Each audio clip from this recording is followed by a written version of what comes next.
This is Valentine, but we just call him Val. He's 3 years old, and on July 13th, 2023, he was diagnosed with Cdk13, or CHD, FIDD, or congenital heart defects, dysmorphic facial features, and intellectual development disorder. That's the one I choose to tell people he has because it's the easiest one to say. My wife and I were married 5 years ago, and we have 3 kids. Not long after being married, we decided we wanted to add a 4th. Eventually, my wife became pregnant with Val, and we were so happy. But after having a follow-up appointment after his first ultrasound, we were told that he would be born with an abnormality. They could tell us what it was with genetic testing, but it would be dangerous. After a tough pregnancy that ended with my wife having to be on bed rest with preeclampsia, and Val being born almost 3 weeks earlier than expected, he arrived on August 21st, 2020. He was small, but overall healthy enough for us to take him home, even though he couldn't pass the hospital car seat test. So we took him home in a car seat bed. He struggled to feed, but he figured it out.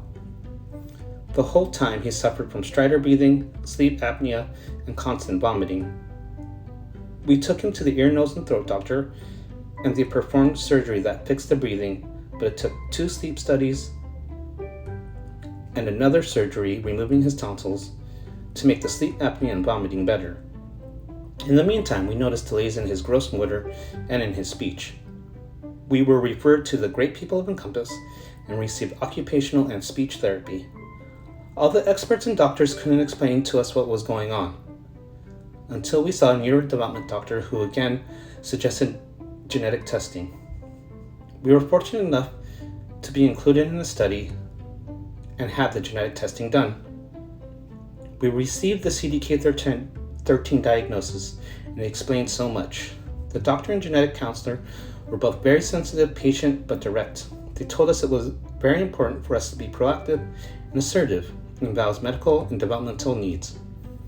They all told us we could have a lot of struggles ahead of us, and for a couple of procrastinators, that called us into action. So the Cdk13 diagnosis explained why Val had these struggles his whole life.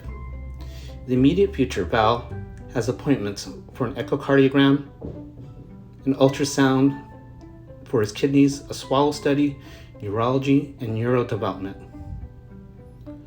Beyond that, we will take things as they come. So what does the future hold for Val? Who knows? But I have a feeling this kid won't let Cdk13 and whatever it throws his way to keep him down. And besides, he's Spider-Man. He can do anything.